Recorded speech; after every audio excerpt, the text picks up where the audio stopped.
Texas voters sent a lot of new lawmakers to the Capitol. Most start in January, but some of them are already on the job. Doing things that will have an impact through the generations, and not just Band-Aids, but generational impact. We'll introduce you to the newest members of the Texas Senate and how they're taking different paths to get things done. Some state lawmakers want to cut a program that helps bring film and TV jobs to Texas. If you hurt the industry, you significantly cut off the legs of the industry, there's less work here. We'll look closer at the battle brewing in the legislature and the question of whether this is a good way to spend your tax dollars. Hello and thank you for joining us for State of Texas. I'm Phil Prazen in for Josh Hinkle. The 86th session of the Texas legislature starts in less than 2 weeks, and voters sent a lot of new lawmakers to the Capitol. Our Wes Rappaport gives us a closer look at some of the new faces in the Texas Senate. The state Senate, 31 members, 6 of them new to the state's upper chamber. The newest, Houston's Carol Alvarado, picked during a special election this month and sworn in just in time for the holidays. So help me God. Congratulations, Senator. Getting sworn in early, I think that's going to give us a little advance in getting ready to get to work, start filing bills, and tackling the issues that are important to Senate District 6 and the state of Texas. She says her 10 years across the hall in the House should set her up for success in tackling school funding and property tax reform. You can't talk about these issues separately. You have to approach it in a very comprehensive way because one affects the other. We have to change the way we fund our public education system. The courts have already ruled against us a few times, and they've said you've got to get it right. It's just barely constitutional, and our school districts are paying the price. HISD's recapture payment is about $272 million, and now coming into the Senate, I have other school districts that are that I have to be accountable to and also have to look after their interest. If you want property tax relief, then you have to do something on this end. It's like a seesaw. If the state's participation declines and declines, it's coming up from this side. So we've heard loud and clear from a cross-section of people across the state that want us to tackle this issue, put more money in, and bring some property tax relief. So we've got to do that. So maybe adjusting the basic allotment. There's some fundamental things with the formula that have to be changed. Alvarado faces an uphill battle with a Republican supermajority. Being a Democrat in the Senate, you're outnumbered, of course. What is it going to take to try and work for the people of District 6 if there are some obvious roadblocks along the way here?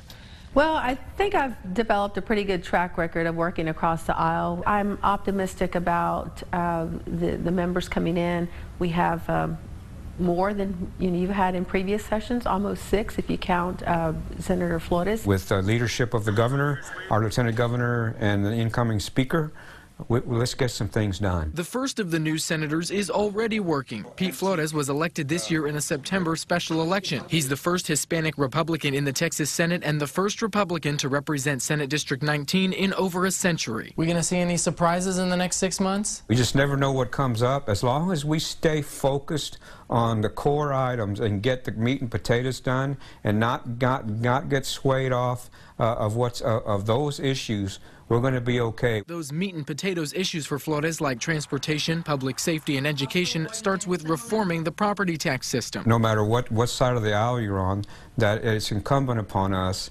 to address these big ticket items, property tax reform and public school finance first. I wouldn't be here if I didn't have both Democrats and Republicans vote for me, but they voted for me because I dealt with my campaign was about the big ticket items, and because that's what's important to them, and that's important to me, and I believe the tone is that's what's important to us in the Senate. Flores has already filed his first legislation. Senate Bill 211 would allow justices of the peace to hear property tax valuation protests instead of property owners having to take those protests to district court.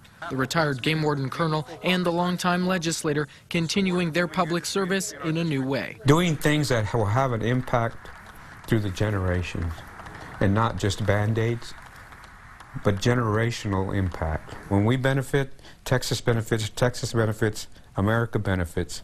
So that's what we should be here for. It's not for the money, it's not for the power, it's about the service, and that's why I'm here. Sometimes it's not a Democrat-Republican. Sometimes it's an urban-rural issue. And I've worked with members of all backgrounds and different parts of the state, so I think I'm ready to do that in the Senate. I'm Wes Rappaport for State of Texas.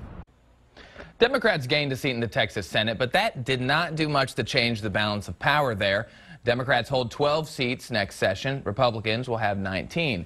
That gives GOP lawmakers a 3/5 majority and the ability to bring bills to the floor without support from a single Democrat. And that means Senate Democrats can't block a bill unless at least one Republican crosses party lines.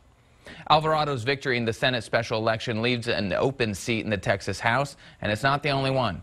State Representative Joe Pickett announced that he's going to step down on January 4th. The El Paso Democrat says he's dealing with health problems, and he's been battling cancer since 2016. Governor Abbott set special elections on January 29th for both open House seats.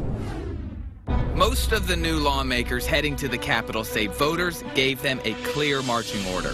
Every day at the doors during the campaign, people were wanting to make sure our schools were taken care of, but also that our property taxes were going down. But lawmakers have tried before and failed to find fixes. It is so complicated and it's so difficult, particularly with the diversity of the 1,024 school districts in Texas. Coming up, we'll hear from one of the state's newest lawmakers and also get perspective from a departing member on the challenges the new folks will face under the dome.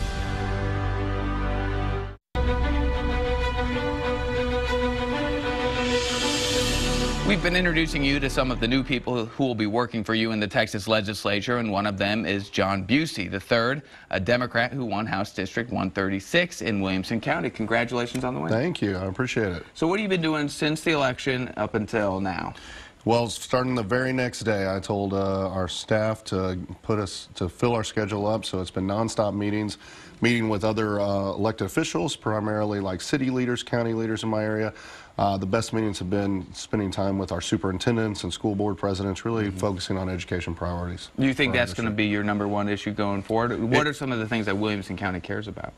Well, big concern is making sure we have top-level schools and supporting them from the state level, because our property taxes are through the roof. Every day at the doors during the campaign, people were wanted to make sure our schools were taken care of, but also that our property taxes were going down. And so that's why I think we've seen such a change in the election cycle up there, was to elect Democrats that will get down to the legislature and fight for education funding. So I've heard that we're going to change school finance time and time again. Do you think it's actually going to happen this time? I think we're going to make progress this time. I'm really encouraged. We're seeing it from both sides of the aisle.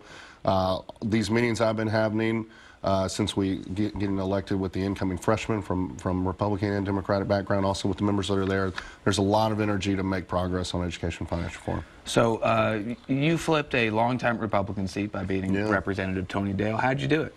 Well, it's been about a 5-year endeavor of building the grassroots. So lots of grassroots development. I ran in this seat in 14 and lost. We stayed at it, immediately forming grassroots clubs.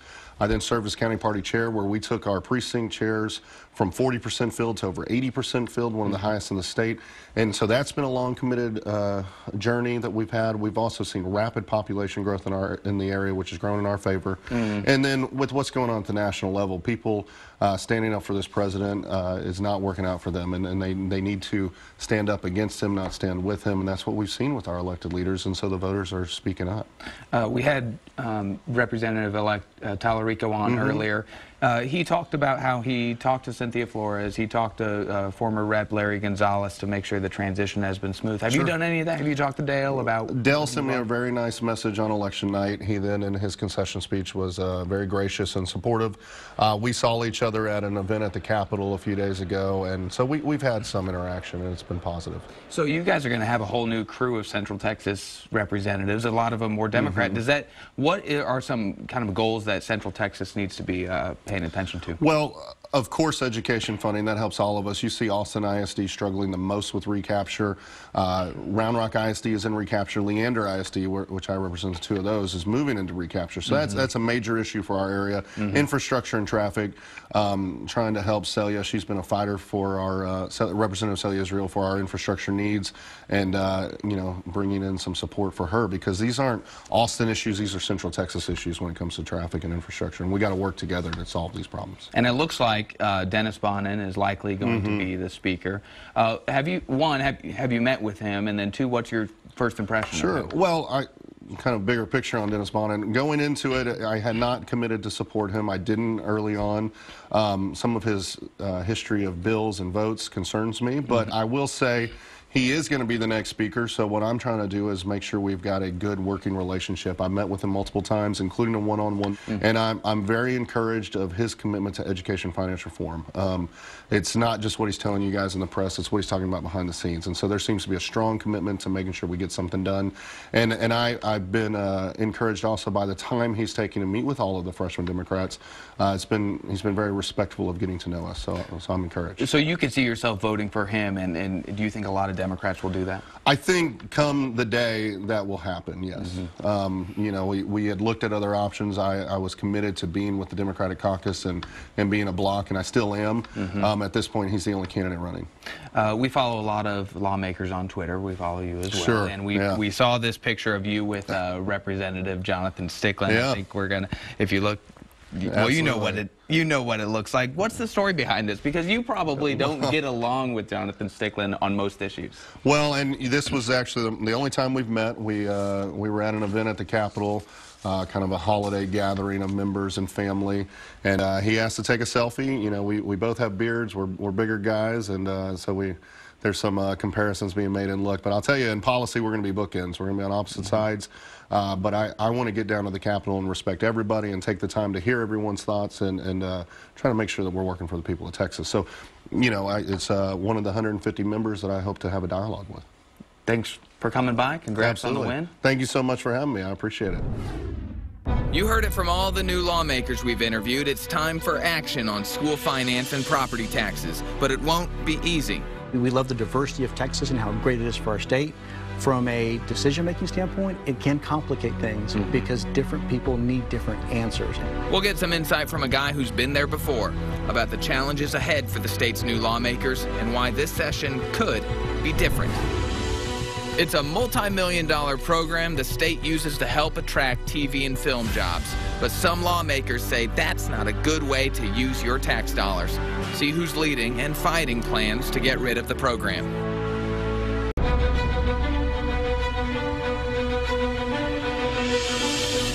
We've been introducing you to the new lawmakers ready to take the place at the Capitol, but we want to give you perspective from someone who's been there before. It's a deeper look at the challenges ahead and the obstacles they'll have to overcome. For perspective, we're joined by former state representative Larry Gonzalez. So thanks for joining us. Absolutely, glad to be here. So you were around last session. What are lawmakers doing now at this time, especially kind of the new ones? Boy, it's a very exciting time, and it's a very exhausting time because you've just come off a year of usually campaigning, very difficult races, and now here you go into the governing part of what the job is. So there are some bills being filed. There's a lot of office selecting. It's just the logistics of getting ready for the session, and that can be extremely fun, but it's also very daunting. So what I've told everybody is work up to a certain point in December and then go home and take a couple of weeks with your family, because in just a few weeks, you won't have a whole lot of that anymore. So everybody I've been talking to say school finance, property tax reform, those two things are going to be the issues. And they kind of look at me like, hey, I think we're actually going to do something. Why do you think that there's the focus on it right now? I think we're actually going to do something. It is. I mean, I think the first Edgewood lawsuit was in 1988, so the 30th anniversary of this. Every legislature has kind of looked at it and tweaked it and put some patches here and there, and I certainly was a part of that as well, trying to get there. But I think now the situation is it's to a critical point now. There's no more looking at this and putting patches on it. It is time for the overhaul. It's time for the systemic fix that we've been looking for a very long time. And I think this legislature, with the school finance, with the property taxes, you can get into TRS care and some TRS issues as well. The education circle will, I think, get the attention it's been needing for quite some time. Does this latest election being more competitive help the lawmakers focus on issues that impact everybody? I think so, because what I was hearing from a lot of my colleagues was they weren't hearing about school finance from the leadership. They weren't hearing about school finance from the chairman. They were hearing it back home. It was their teachers and their retired teachers and their moms and their dads. All of a sudden, they're getting asked all these questions about school finance. Yes, because now they're hearing it back home, whereas I think the general population is very aware now more than ever on what the issue is. And so it has extended beyond the Capitol walls, and now the questions are coming from the constituents themselves, and that's when you start getting to an answer. They're going to do what gets them elected, and the voters want this. I tell everybody, just do what's right. Just do what's right, and everything will be fine. So what are some of the reasons that this has failed in the past, and why is it not going to happen this time? It is so complicated, and it's so difficult, particularly with the diversity of the 1,024 school districts in Texas. Even in House District 52, where I live, you've got Round Rock, Hutto, and Taylor that are very different. There is not a one answer for everybody, and so you really struggle with, we love the diversity of Texas and how great it is for our state. From a decision-making standpoint, it can complicate things because different people need different answers, and that's the beginning point, I think, of what makes it so difficult to get to an answer, is because there is not one. There's going to be variances across the state, and that's where it starts getting pretty difficult. And it looks like the House will have a new speaker with Dennis Bonas. That's right. For someone who is just joining us or know nothing about Dennis Bonin, what is he like as a person, as a lawmaker? He's a great guy. I've known Speaker Bonin since 1994, 1995. So I've known him a very long time when I was staff and he was a member. And then we served together for the last 4 terms. And what you see is the determination and the seriousness of let's fix this. And so there's not a lot of just the backslapping kind of faking your way through it. Dennis is very decision-oriented, and we've heard a lot of conversations about, the members need to represent their districts, right? The members need to make these decisions. A member-led body, absolutely. So I think you do need the leadership to be there and to kind of set the tone, and then you allow the members to be the members, and I think that sets you up for a good leadership position. And so most of these fights in the legislature happen with the House and the Senate. And at least last session, they weren't really that friendly, it's fair to say. I remember. Does Dennis Bonin bring anything new or different to that debate, that fight that is probably going to come? Well, there's an experience factor there, because he was chairman of Ways and Means, because he was working on the property tax stuff. He has that relationship with the Senate already. There are not unfamiliar players working on a very difficult subject. We've done that. He's been there. He's been in that room with Lieutenant Governor Patrick. He's been in that room with Governor Abbott. They've had these conversations. So from an experience standpoint, you have someone walking into that room again who understands what the playing field is, who understands who the players are. And I think that's so critically important to leadership in the House, to have somebody who will defend the membership of the House, but is familiar with the people in the room. I think that's fantastic. And I have you on the record saying something will happen with school finance and property taxes, you think? I believe something will happen on school taxes, absolutely. Well, thanks so much for joining us. Thank you. Lights, cameras, and some lawmakers want action to scrap state funding incentives that help bring TV and film jobs to Texas. Supporters say it'll save money, but see why people in the industry said that will be a big mistake.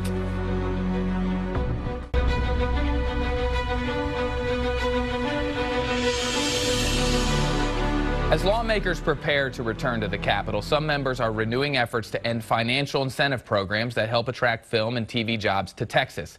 Those state-funded incentives have been around since 2007. In 2013, lawmakers allocated a record $95 million for cash grants to reward production companies for investing in Texas. In 2015 and 2017, lawmakers cut those grants to $32 million. Steffi Lee looks at what's likely coming up for discussion next month as lawmakers start to prepare for the next budget.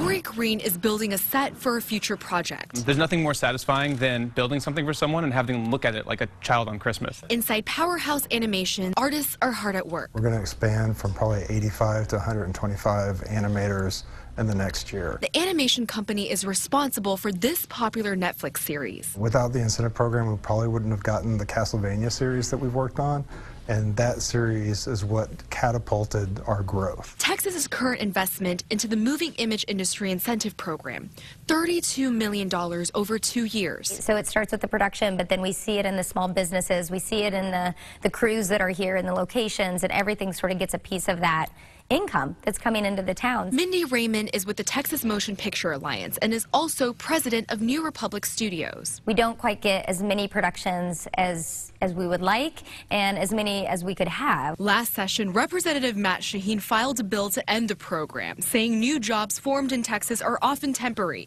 and could have happened without incentives. It wasn't successful, but he plans to try again this session. Mindy says industry leaders just want a small increase. If we could just grow it, kind of to that 50, 70 million mark, I feel like that's going to show the industry, the rest of the world, like, hey, we are starting to invest. We see the value in this. Steffi Lee for State of Texas. So here's how incentive programs work. The state pays cash grants for feature film, television, and commercial productions based on in-state spending. And as you can see here, the more they spend, the more they get back. To qualify, there are two basic rules. One is 70% of the crew and paid cast, including extras, must be Texas residents. And two, 60% of total production days must be completed in the state. And this is our last State of Texas program of 2018. We want to thank all of you for watching this year. I'm Phil Prazin. We'll be back in the new year to bring you an in-depth look at Texas politics.